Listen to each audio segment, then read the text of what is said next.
सहितं तं साद्वैतं सावधूतं परिजनसहितं कृष्णचैतन्यदेवं श्रीराधा कृष्णपादान् सहगण ललिता श्रीविशाखान्वितांश्च हे कृष्णा करुणा सिन्धो दीनबन्धो जगत्पते गोपेश गोपिकान्त राधा कान्तनमस्तुते तप्त काञ्चन गौराङ्गी राधे वृन्दावनेश्वरि वृषभानुसुते देवी प्रणमामि हरिप्रिये वाञ्छाकल्पतरुभ्यश्च कृपा सिन्धुभ्य एव च पतितानां पावनेभ्यो वैष्णवेभ्यो नमो नमः नमा ओं विष्णुपादाय कृष्णप्रेष्ठाय भूतले श्रीमते भक्तिवेदान्तस्वामिनिति नामिने नमस्ते सारस्वते देवी गौरवाणी प्रचारिणे निर्विशेषशून्यवादी पाश्चात्यदेशतारिणे जय श्रीकृष्ण चैतन्य प्रभु नित्यानंद श्री अद्वैत गदाधर श्रीवासादि गौरभक्तवृंद हरे कृष्णा कृष्णा कृष्णा हरे हरे हरे राम राम राम हरे हरे यं प्रव्रजन्तमनुपेतमपेतकृत्यं द्वैपायनो विरहकातर आजुहाव पुत्रेति तन्मयतया तरवोऽभिनेदुस्तं सर्वभूतहृदयं मुनिनानतोऽस्मि यस्वानुभावमखिलश्रुतिसारमेकमध्यात्मदीपमतितीर्षतां तमोऽन्धं संसारिणां करुणयाः पुराणगुह्यं तं व्याससूनुमुपयामि गिरिं योऽन्तप्रविश्य मम वाचैमं प्रसुप्तं सञ्जीवयत किल शक्तिधरस्वधाम्ना अन्यां च हस्तचरणश्रवणत्वकादिनीं प्राणान् नमो भगवते पुरुषाय तुभ्यम् Hare Krishna, thank you for joining. We continue reading Bhagavatam, first canto, second chapter, verse number 7 onwards.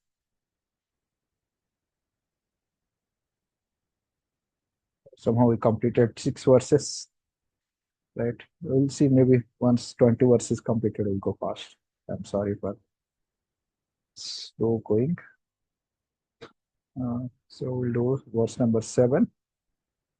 Today we'll complete by 10:45:11, something around. Not take much beyond that. So till now we saw the first 5th verse. Sota Goswami glorified the sages for asking the wonderful questions. And then from 6th verse onwards, he started answering. In the 6th verse, I think, which we saw last 3 classes, we discussed various words and the shloka, the first class. And then we discussed about Ahaitaki Apratihata for the 2 classes. And one of the key word here is the word Suprasidati, which is a question. No, the question asked is also that by which the soul becomes completely satisfied. Yenatma Suprasidati, by which Yena or Ye Atma Supravijasi. The answer that is given here is that. And Sri Vishnu Chakra Thakur, he gives a connection from shloka number 2 to 6, 6 and 7. He says, Atma becomes satisfied. Okay, what does that satisfaction means? How does that satisfaction look?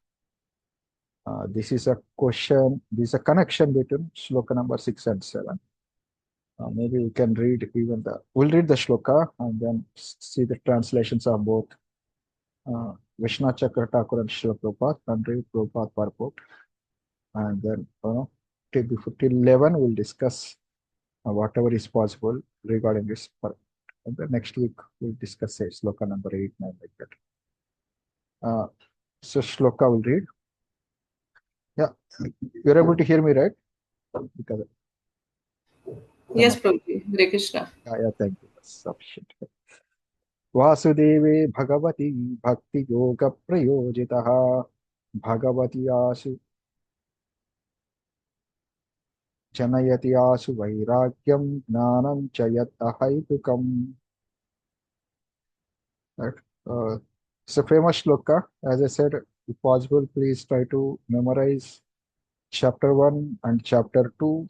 Every shloka is very, very nice shloka. At least till 22nd, 23rd verse for the second chapter. These are the foundation verses of philosophy.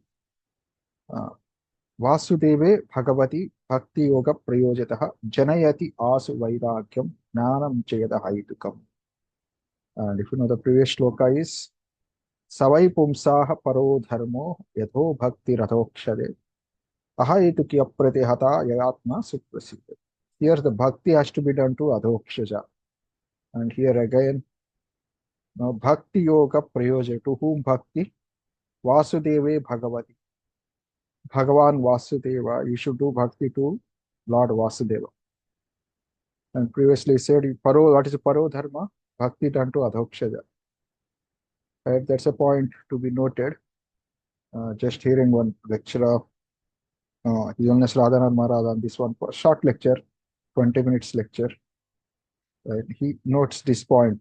See, bhakti means definition of bhakti is something done to Vishnu, Lord Vishnu. Right? There is no bhakti for others. You cannot have a bhakti for other demigods, bhakti for parents, or bhakti for a cause, or bhakti for anything else.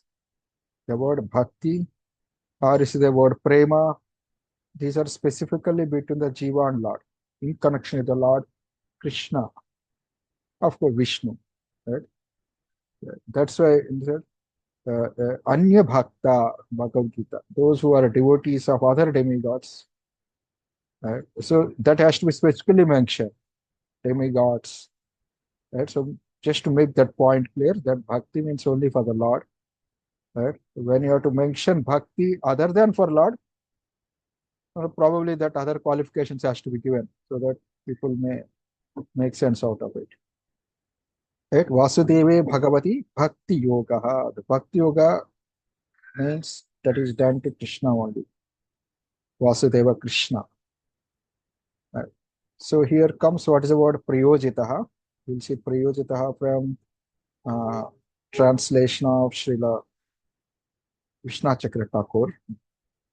Right. Instead of me explaining some things, we'll read from purport. It will be very easy and more fulfilling.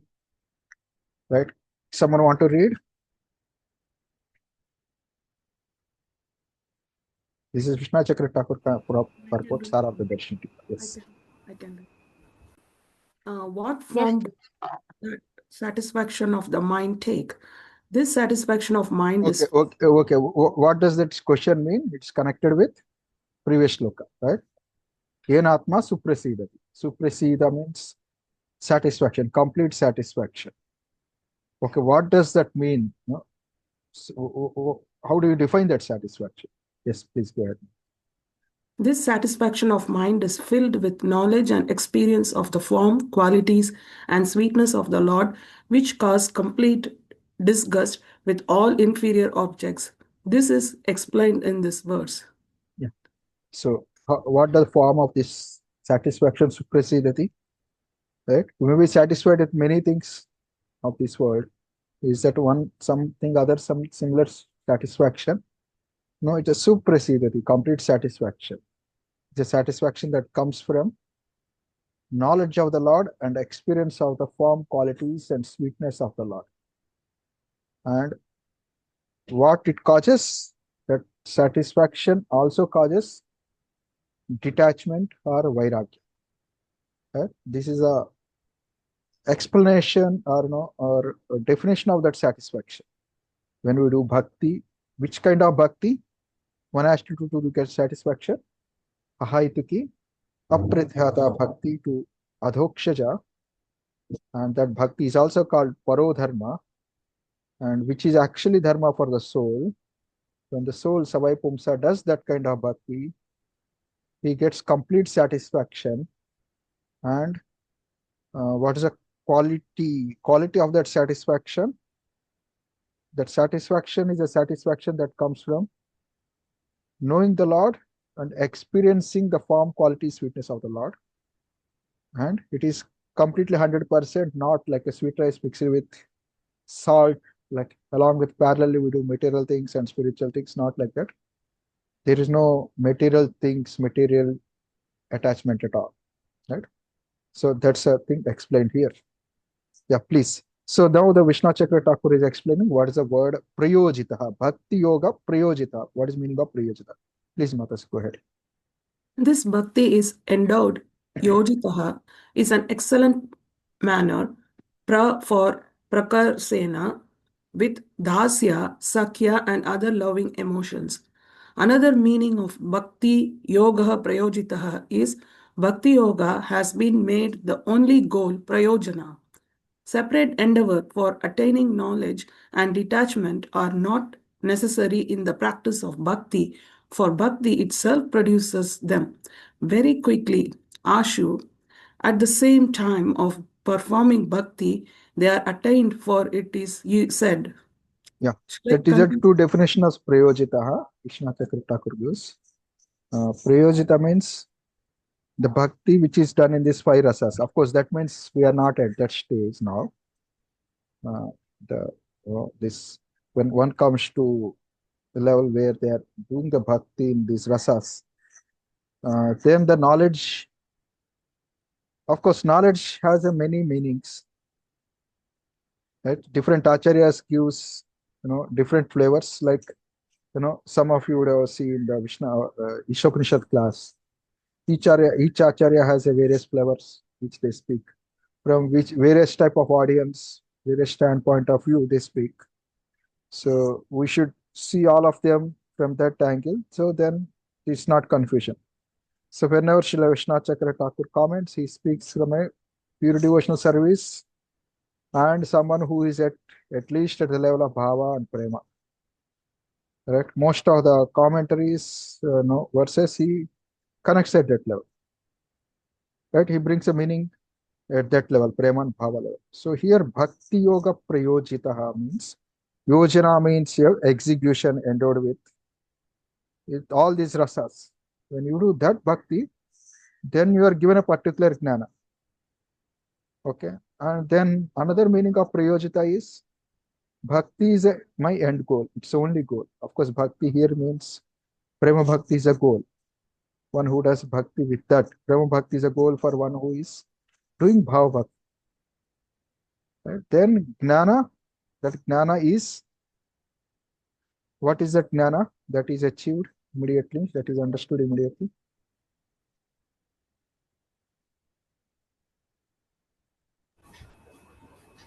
I'm not this body. Detachment it produces. That's the exact point. You're right. I'm not saying it's not wrong. It's not right.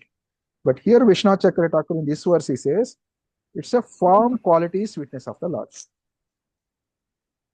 Right? Why I'm saying this is like this point I was specifically mentioning for reason is whenever we read in Bhagavad Gita there is no confusion. I never discussed so much about Baldev Vidyabhushan, and even Baldev Vidyabhushan which we discussed is Srila Prabhupada almost followed Baldev Vidyabhushan. So there is no confusion of 2-3 acharyas discussion under confusion. That's why first time I'm specifically discussing Vishnu Chakra Thakur commentary. That's why I'm making this point here.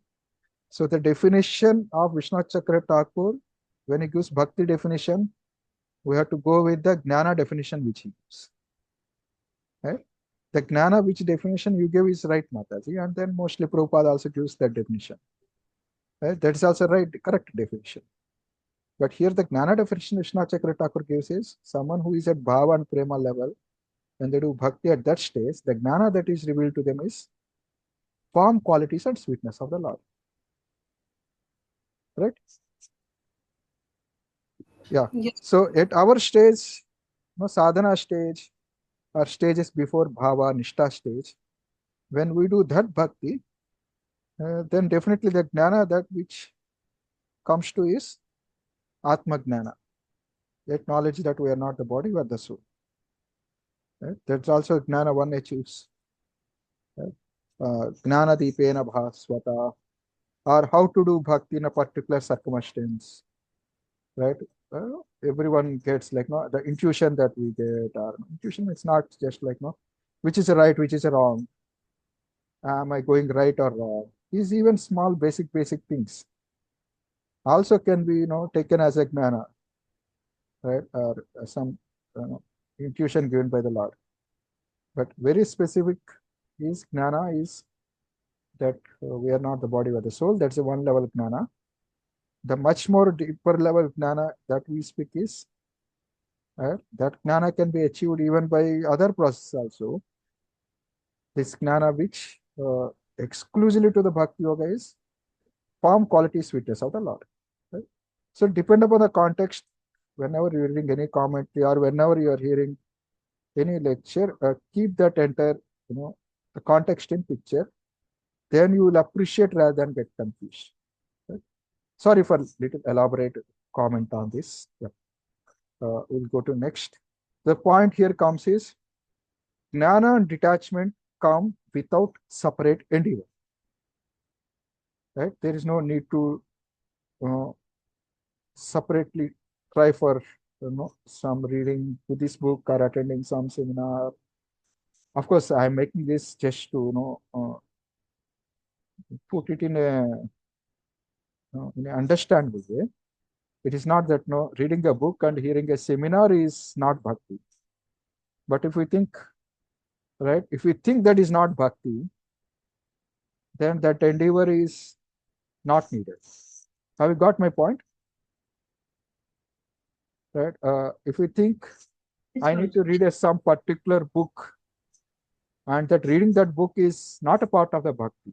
Of course, even if it's a bhakti book, right? I think only when I get this knowledge, then my bhakti will progress. Seeing that, even if it's a bhakti related things, if we see them separate as a jnana, that becomes a separate endeavor. What to speak of doing some endeavors which are actually not bhakti to support our bhakti, right? Maybe like standard thing is okay. I need to do Ganapati Puja every year. Of course, we can do. Srila Prabhupada said, fine, right? I think no, maybe I not send quote here. Maybe I'll send it. Prabhupada said, you do sometimes like no, you can't give it up once in a year. You do it okay. That to ask blessings of Ganapati ji so that he will give clear the path for our pure devotional service. But if we do like if I don't do this, something wrong will happen. Or if I don't do this, or if I do this, something will come to me so that I will do bhakti. That is not a complete understanding of bhakti. Right? Sorry, of course, we don't have to do create an issue with Ganapati Puja. That's not my point. I'm just giving an example. Or you may some people will know, even being a devotee, people want to learn astrology. Learning astrology is, of course, we cannot just by that word we can say it's not bhakti, right? It maybe or can be engaged in bhakti. That's a different thing. But if we think we do this, then understand and then try to change my karma, then my bhakti goes good. Okay, that's a serious confusion or serious confusion of sambandha and abhideya jnana, right? So that kind of separate endeavor is not needed, right? That's the point here. Any questions? No, if I couldn't explain properly, then otherwise we can move ahead. Yes, Mataji. Hare Krishna. Hare Krishna. One of you can ask and then other. Yeah. Nirmala Ranga Mataji, go ahead. Last one. No, not me, Mataji. Somebody else. Okay. Yeah. Okay. Yeah, you can ask Mataji. I had this question actually from the last class also, but and since again it has come, so I'm asking. It's maybe I've asked this kind of questions a lot previously also, but again I'm asking. Like you mentioned, na, that separate endeavor is not required. Yeah, So other things we are clear about, demigod worship and other things not needed. But like we observe, Prabhuji, when we render practical seva to Krishna, it is really very fulfilling. So sometimes I get this doubt that if we have this tendency to go deep in shastra and or something like that, yeah. so isn't it like some separate endeavor? Because I see devotees who are personally serving Krishna, like those who are involved with deity worship and all, they Yeah. have very, very sweet mood. I mean, just spending some time with them is like very nourishing actually. But when I'm too much, maybe it's a problem within me. But sometimes I feel very dry if I am too much analyzing why this, why that. So am I separately endeavoring for something? Is it wrong? How do I always remember that? Uh, Yeah. I don't know whether. Mataji, yeah, if a good question. This is something which comes in this purport, which I want to read anyway after reading Prabhupada Krishna Chakra Thakur purport. You mentioned various people. Like, one point is you do direct service to Krishna, right? And then you get happiness and even knowledge also, like we see in the case of where we hear about His Holiness Barsana Swami Maharaj from New Vrindavan. Devotees used to tell he runs the JCB, he does construction, heavy construction. Morning he gets up before Mangalarti, complete 16 rounds, attend Mangalarti, and then straight from Mangalarti he goes for construction seva. He does a lot of construction, and then which is Bhagavatam class. He just comes few seconds before Bhagavatam class, sits on Vyasasana, gives a powerful class from CC Bhagavatam, quoting many things that many other devotees doesn't know. And then out from Vyasasana, he goes in the field for construction service. Right? We hear about Srila Gaur Kishore Das Babaji Maharaj. He's not even, he doesn't even know, he's not even literate from the point of able to figure out this letters, words, language, etc. What to read of Sanskrit and many other books. But the conclusions and quotes that he gives is inspired even Bhakti Siddhanta Saraswati Thakur, who knows Gita Bhagavatam when he's 7-8 years old. And then we hear even another pastime where Bhakti Siddhanta Saraswati Thakur, when Madan Mohan Malaviya comes, I think it is in a book of probably Bhakti Goswami Maharaj book, Bhakti Siddhanta Saraswati Thakur.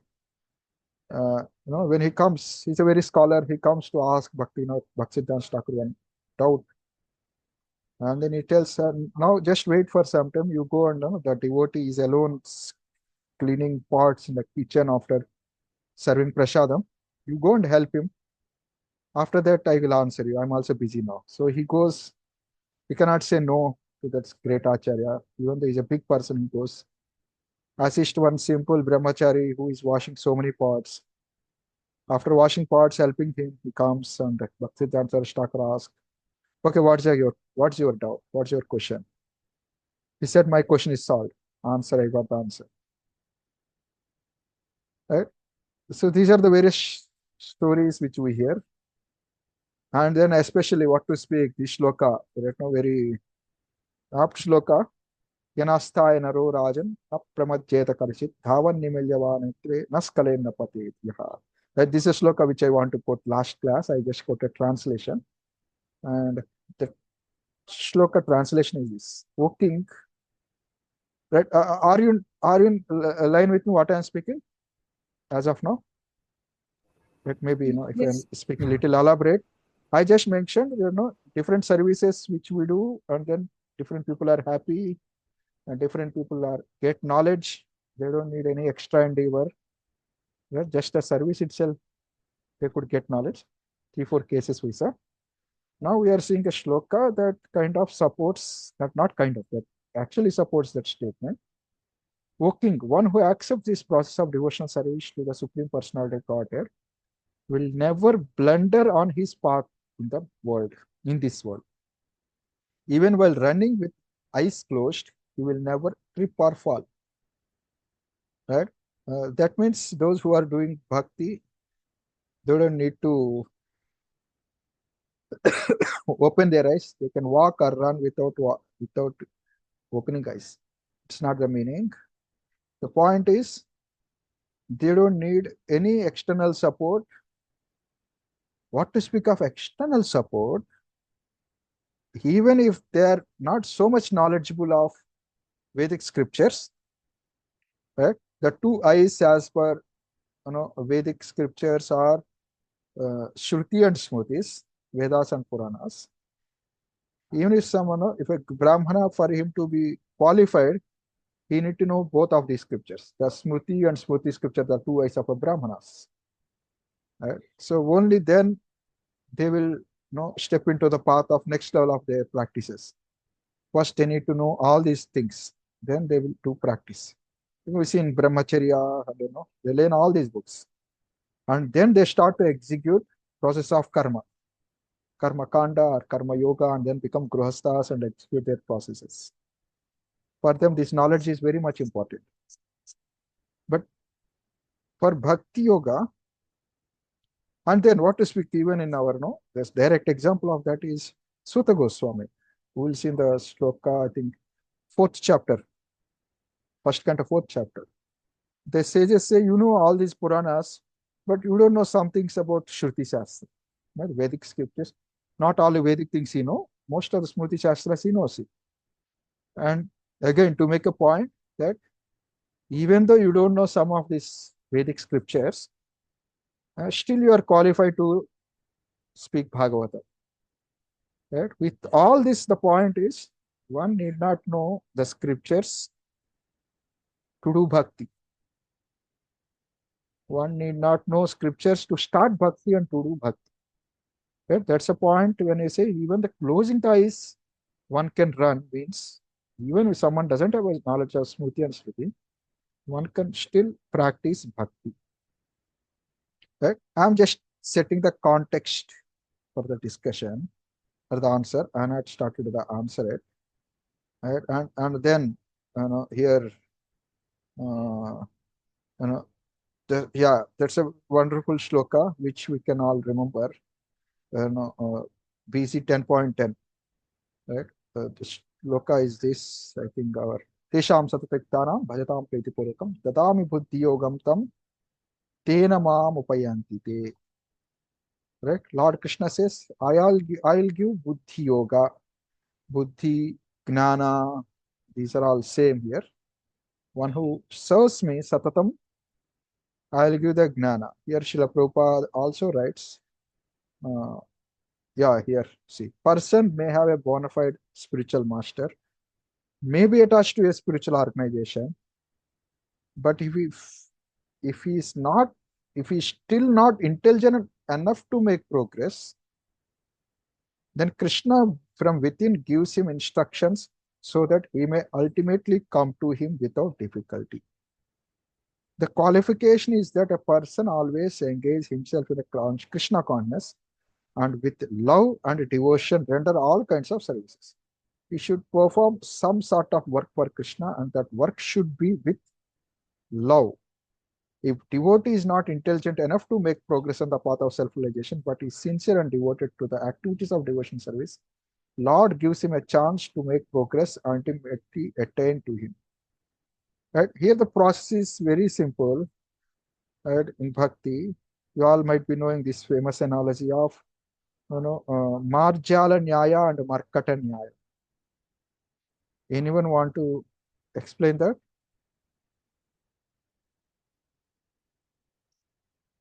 It's the analogy of a cat and monkey.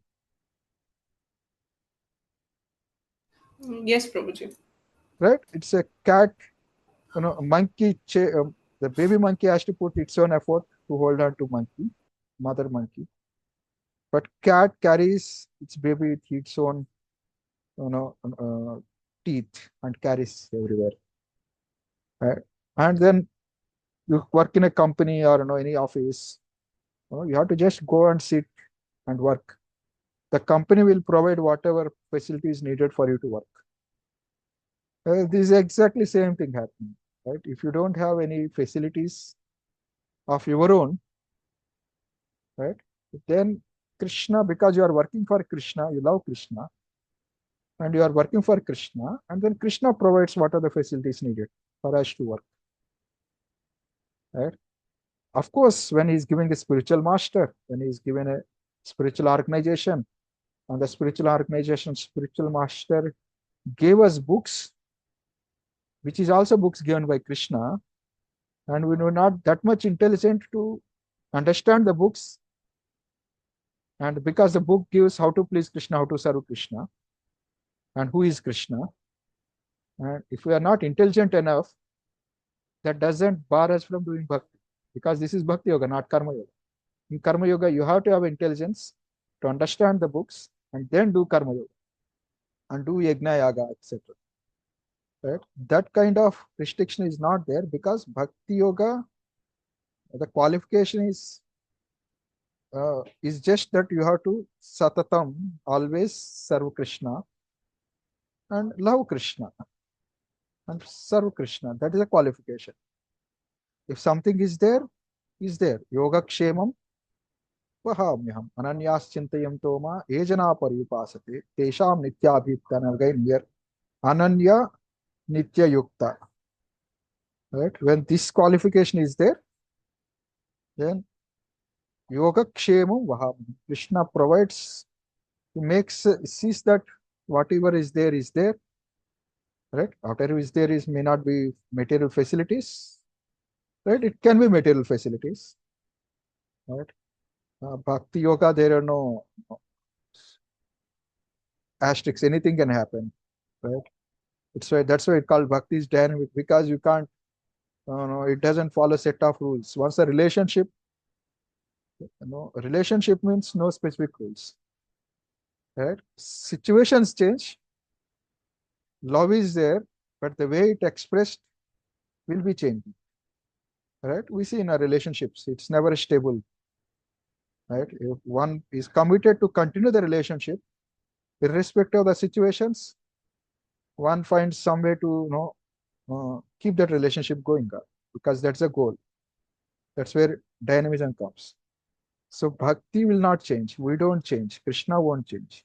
Situations come, situations change. Right? If we're actually serving Krishna, want to serve Krishna 24/7, at least we are desiring to serve Krishna 24/7, try to love Krishna.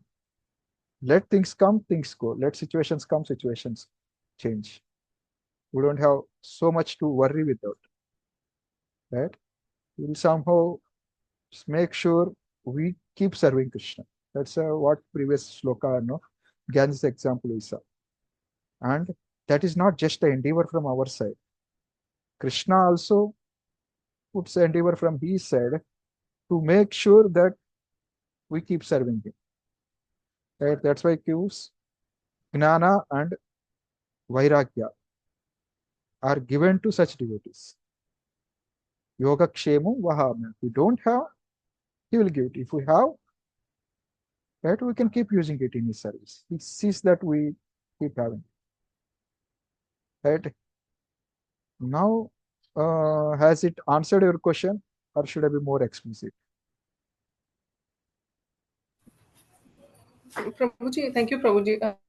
It answered from that perspective that those devotees, how they are getting nourished from inside, and so they are having that taste. But Yes. what about me? Means, am I over endeavoring? Because I see these simple devotees, when they preach, it's so sweet and so nicely they explain. But if I am asked even simple question, I have so much in. I sometimes, though it's not like that, but I feel how so much information I give them in a nutshell, and then I sometimes struggle.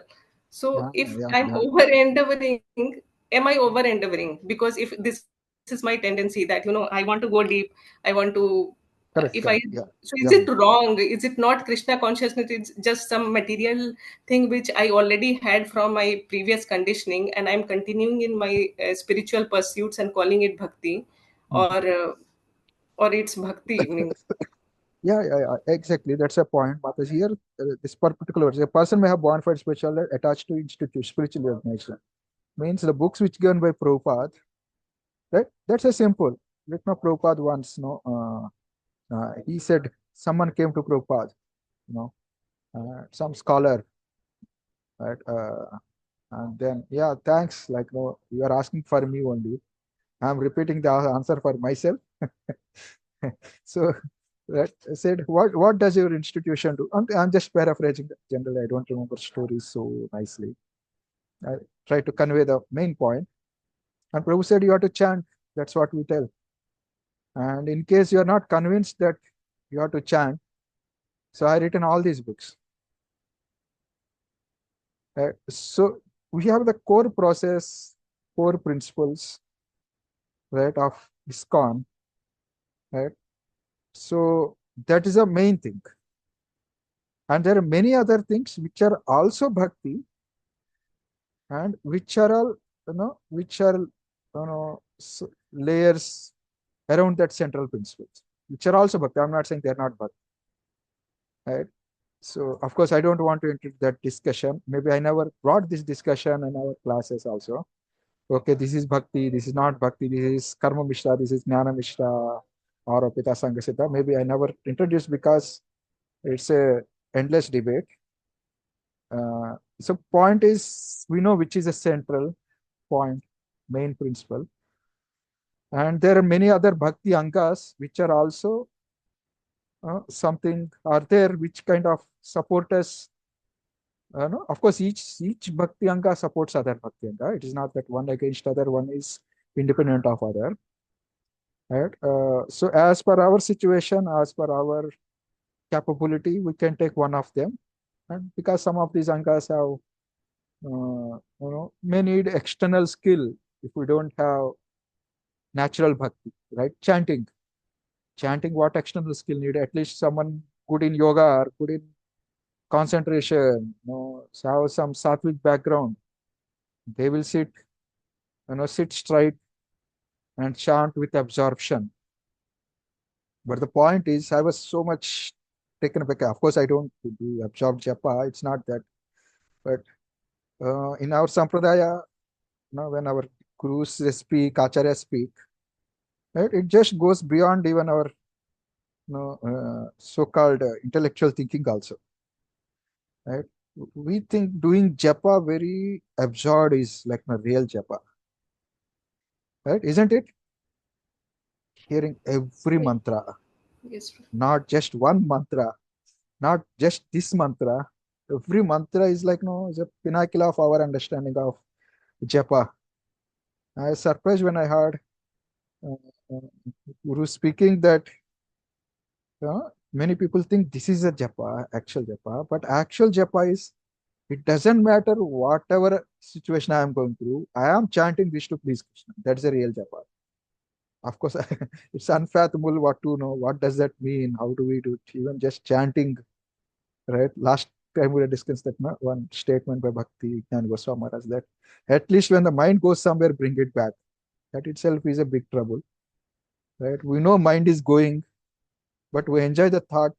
Let the japa go on. I can't just wait for, you know, uh, you know, to think that and come back to japa. Right? Even okay, sometimes we know here in japa meditation, I don't know where I'm going here and there. Just I'll try to come to the point. Right? We hear that okay, when you get some thoughts, either you write it down immediately, some say, and then come back japa, or some say, tell the mind that now I'll come back to you again. I'll write it down immediately after japa. Let me just chant. Right? We are stuck up in so much in all these techniques also while doing japa. Right? We don't come back and do. Very simple. Just come and chant simple. Right? So that is the complexity of our mind. So if that is a complexity of the mind and the intelligence, so give it a Krishna conscious engagement. Right? When you're analyzing so much Krishna naturally, right? Someday it becomes, the point strikes that it's very simple. Just chant. It's very simple. Do something to please Krishna. It doesn't matter. Like, sorry, I'm extremely sorry. Whenever I remember it, I feel so bad that I missed to take Nectar of Devotion. I was eagerly waiting to take Nectar of Devotion, those chapters. Things beyond my control I couldn't take. Right? Even this DT service, 64 items. Right? Every item, it appears like some skill behind it. Right? Ultimately, the point is not a skill.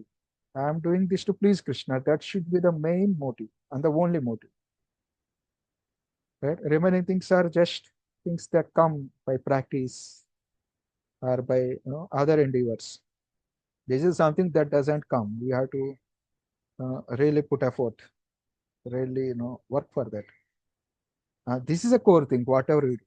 My point is, I'm not just speaking about reading Shastra knowledge intellectual thing. Even if it's a skill, someone doing the seva, deity worship, someone may be very simple. We think that no, someone who is doing simple is actually creativity. No, he also may be struggling. That's my point. Right? Someone doing austerity, we think they are great in bhakti. Need not. Right? Someone is going through so many struggles, still doing bhakti. We think, oh, they are great devotees. I'm not saying they're not great devotees. Right? So, we don't have to stuck up with these dualities in the life. Dualities of the life doesn't define, our advancement in bhakti. Right? Or probably I'm in a bhakti because I'm in a comfortable situation. Or maybe someone who is not in a comfortable situation, maybe they are doing. It need not be. Right? We can go, of course, when you do bhakti, even in a difficult circumstances, that shows our sincerity, commitment to Krishna. But doesn't mean that just those situations are providing us bhakti. Right? Even in a happy situations, one can do bhakti. I'm doing for pleasure of Krishna. In difficult situations, so I can say I'm doing it for pleasure of Krishna. In one lecture, and I was hearing one of the lecture which after book distribution, Guru Maharaj was saying, right now you think, you did so much endeavor, bus parties, eating very less, going there, or somebody might be, nothing happened to them, everywhere failure. Somebody did so much book distribution that so many books just flying. Somebody did not do anything. The satisfaction or advancement bhakti doesn't depend upon any of these circumstances. While doing whatever you are doing, while going through whatever you are going, right, let me do to please Krishna. This is actually advancement in bhakti, right? So even while simply doing japa, or smiling, talking nicely with someone, as if you are peaceful, right? Or or you are struggling to do bhakti, angry, you're trying to manage, very tough manager, going through so much disturbances or complex thinking process. The point is, if you're trying to do it to please Krishna, that's advancement. I mean, this is a approach I'm taking to answer this question, Mataji. Any comments, any different angles are welcome. Thank you, Prabhuji. It's because beautiful. the same devotees whom you are glorifying, right? They may ask a different question in a different angle on you. Right? Now, see, this Mataji, she knows so many things. She could so many this, that. I don't know anything. What she did. They may be asking somebody else the same opposite question. Probably you are not went deep into. Of course, I'm not saying they're less. They may be advanced. I'm not bringing that aspect. I'm saying just that opposite situation which you are struggling is not, indicator of advancement of. Right? There is something that bhakti is little more deep. That am I doing it to please Krishna? It doesn't matter happiness. It doesn't matter struggling. It may be like you got a good job, or you got a good apartment, or everything fine in your life, right? And you are saying, Krishna, how can I please you? Right? That question is a constant question. Or how can I favorably serve Krishna? Or you may be serving so many Janmashtami, so many big events, running a big temple, right? Is the back of the mind at the end of the day sitting, right? I am doing this to serve Krishna, please Krishna. Is that coming? I am doing so much for Krishna, right? Which is your main thing? Pleasure of Krishna is main. I am doing is a main. Right? These are very, very subtle things. Right? So, yeah, that just the situations doesn't define. Yeah, whatever we have to is Krishna. If something is lacking, if you are doing whatever do you have in a right consciousness, Krishna will give that. Right? So ultimately, as Prabhupada said, right, chant for the pleasure of Krishna. Right? If we are not convinced, all these things are there. Of course, the point here is all these things are also bhakti in a different level, because knowing knowledge about Krishna, understanding his working, right? Even the understanding that I am not the body, I am the soul, it's also a bhakti. Because the goal of that is doing bhakti. Right? So it's very, very like no, that's a very confusing to say this is bhakti, this is not bhakti. Right? It depends upon how much close you are connected to Krishna while doing that act. That's a main crux. Otherwise, dividing, micro dividing, further dividing, so more definitions will be confusing. Yeah. Yes, that's I stop here. Sorry.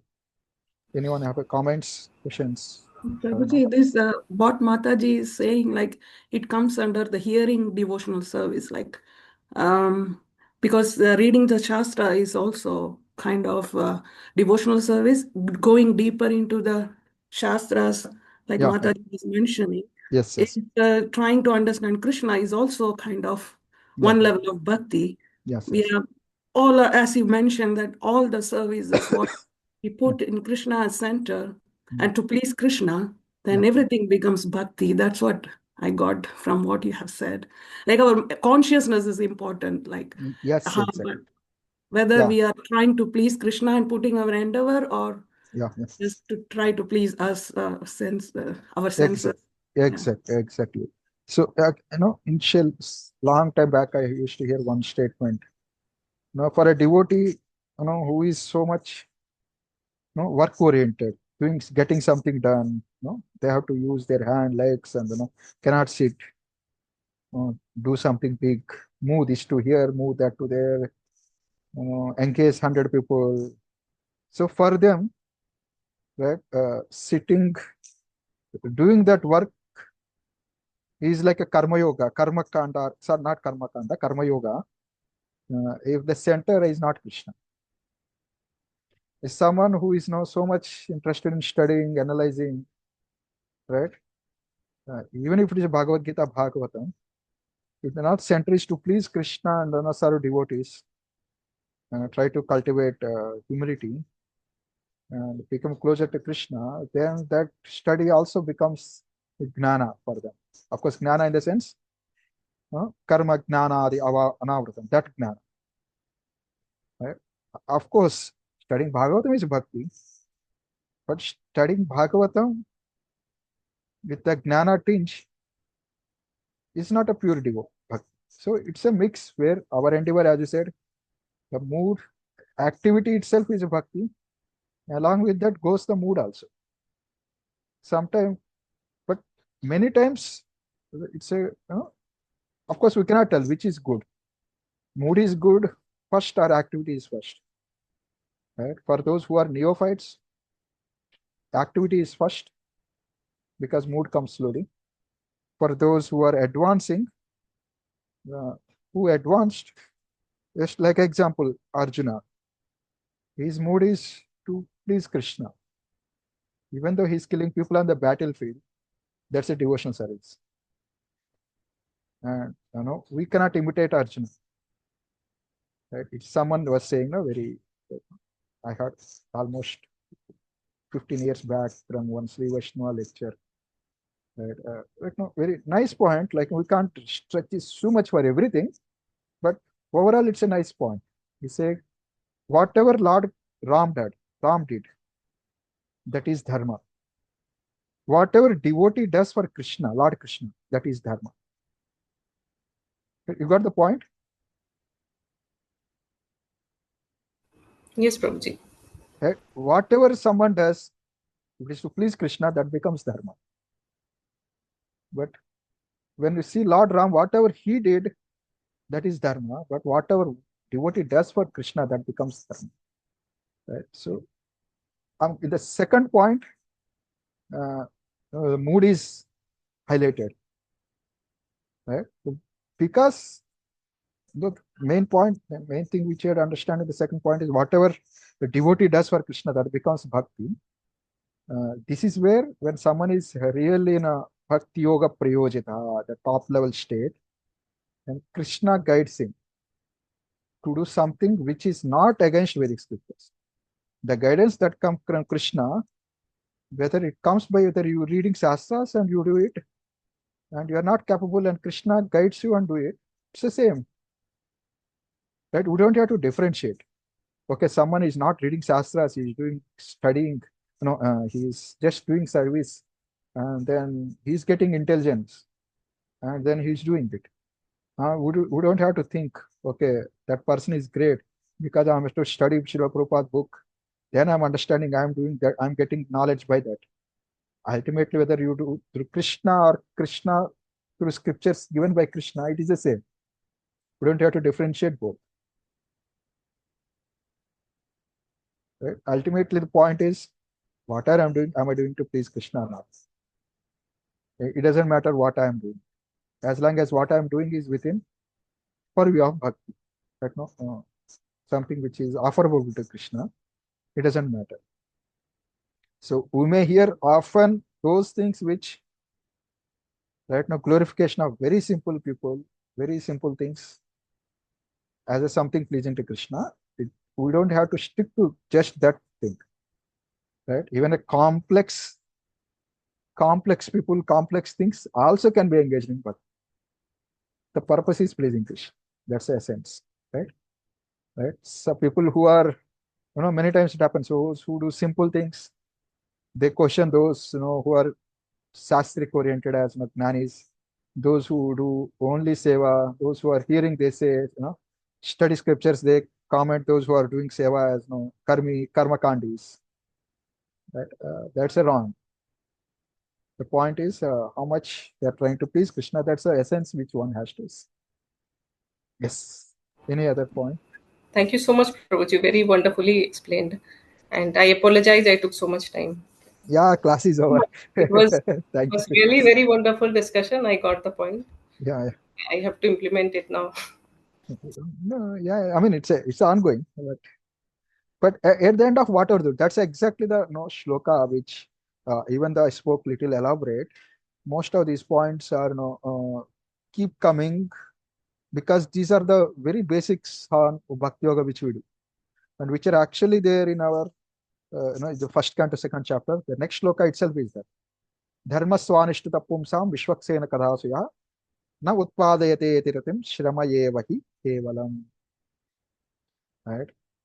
So, right, one is doing all dharma. If that doesn't develop bhakti, it's a time waste, right? If you do so much devotional service, I mean, when I say devotional service, what we think as devotional service, at the end also we don't develop bhakti for the Lord. It is also endeavor. I'm just trying, extending that analogy logic. Of course, it's not my extending logic. I'm not immediately getting any reference.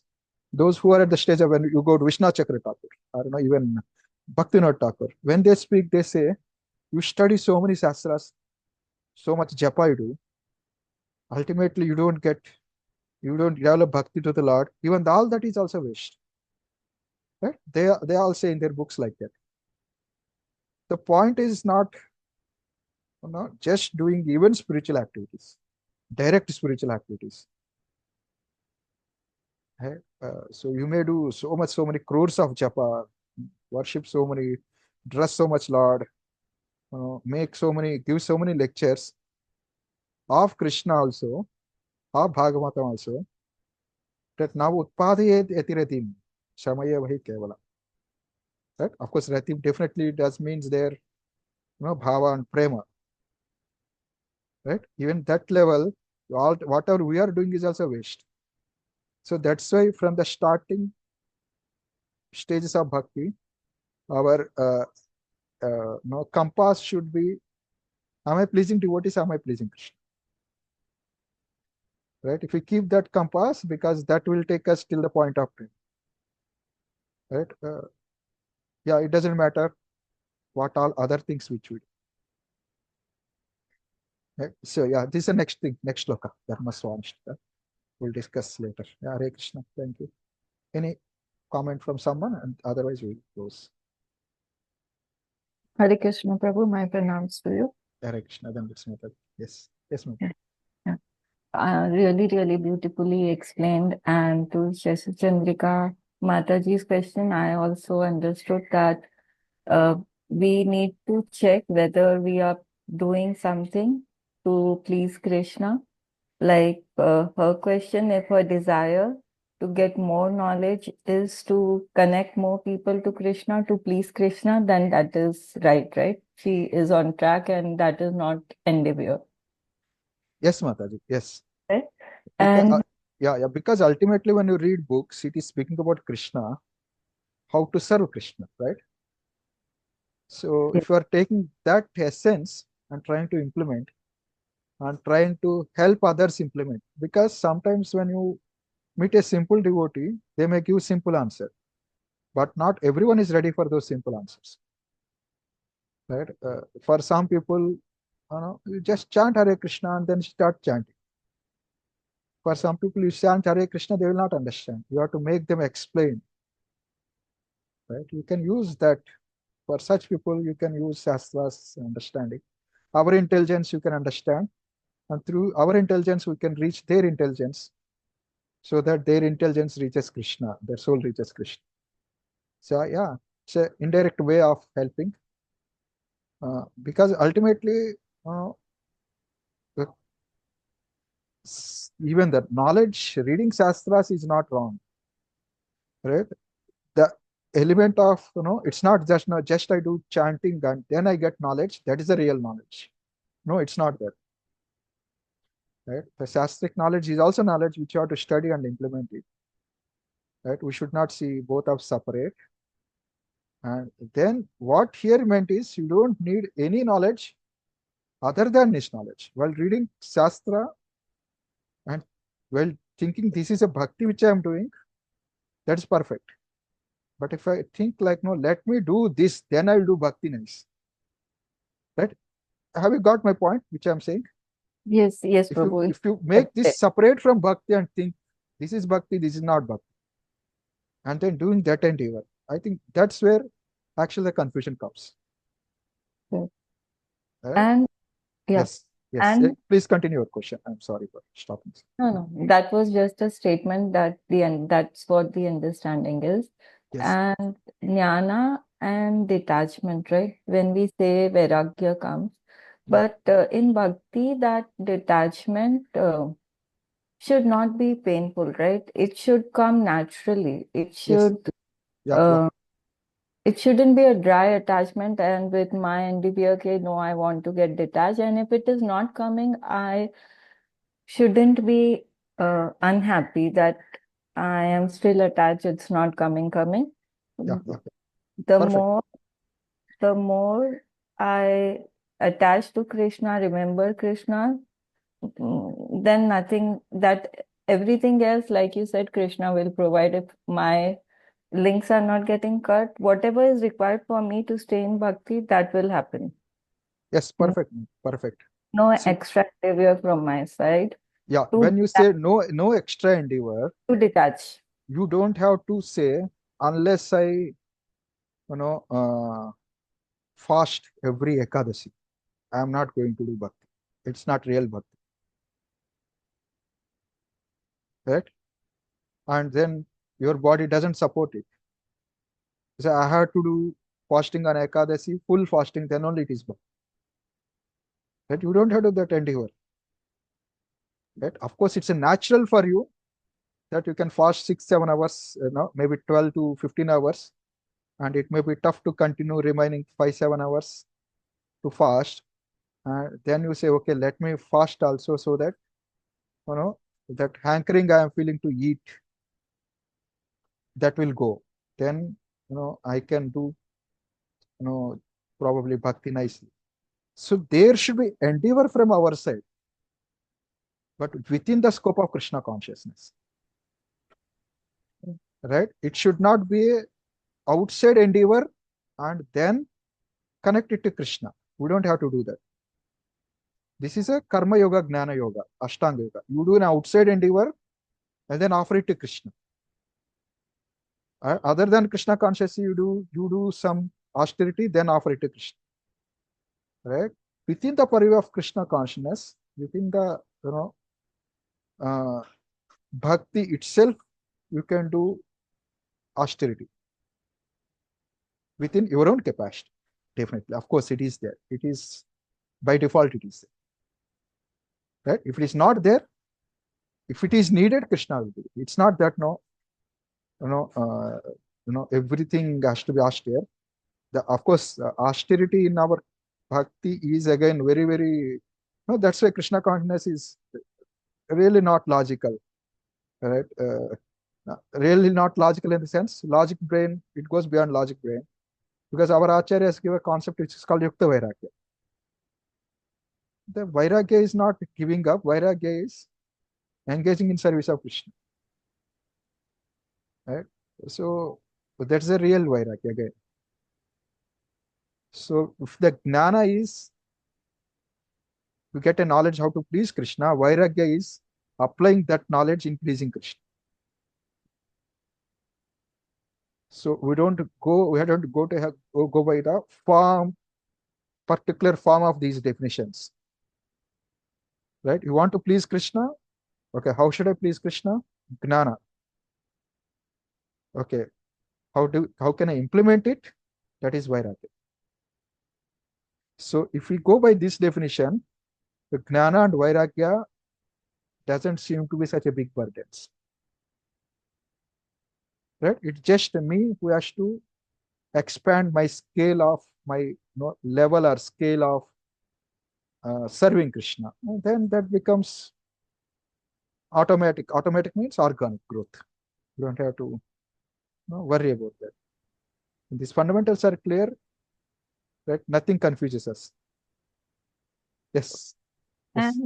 And just a little opposite to being unsatisfied with myself and trying to improve myself, but being satisfied. If I'm satisfied, that is very good.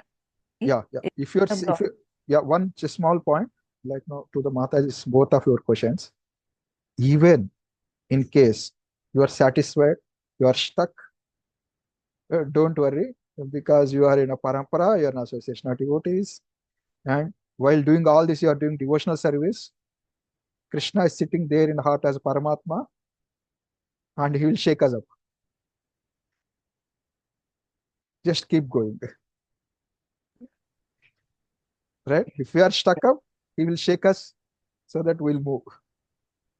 So don't worry. Yeah. Point is clear.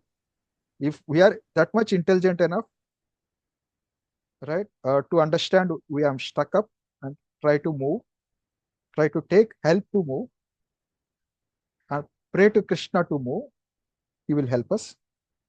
If we are not that much intelligent to understand what we are going through, we are stuck up, he is there to shake us up and take us to next level. And it doesn't need any extra endeavor again.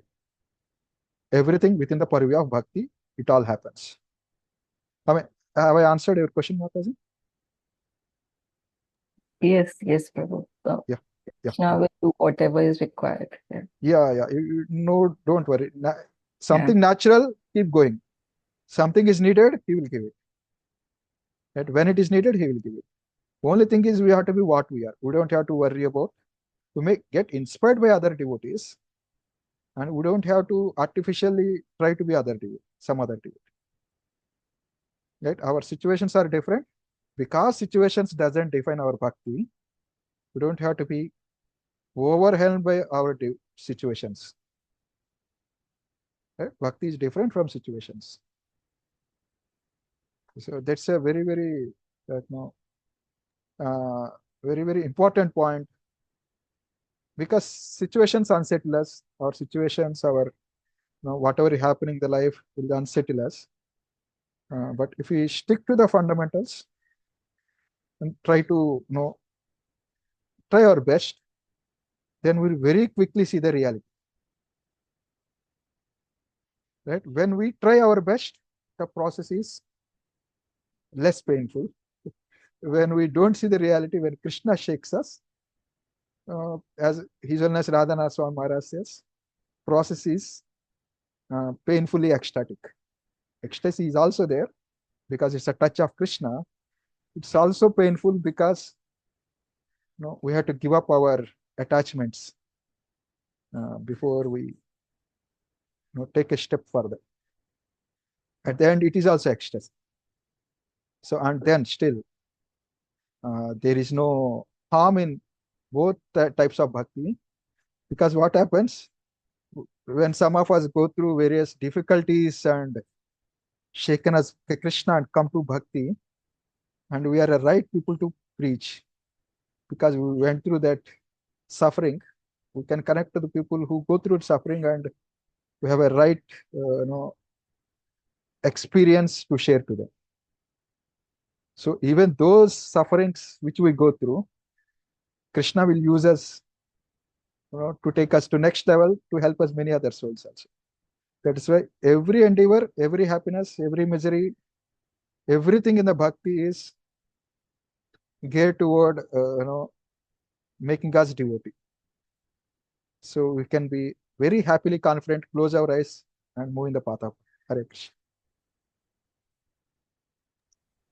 Hare Krishna, Prabhu. Very Hare wonderful class today. Yeah, And thank you. Thank you very much. Hare So Krishna. Hare we'll Krishna. stop here. Yeah, Thank you. Hare Krishna. Hare Krishna. Thank you. We'll Thank you, stop here. Mataji, for your inputs. Dhanavats to all. Hare Krishna. Okay. Hare Krishna. We'll continue next week on this purport and then move ahead. Hare Krishna. Thank you very much, Prabhu. Hare Krishna. Hare So Krishna. nice class. Thank you. Thank you.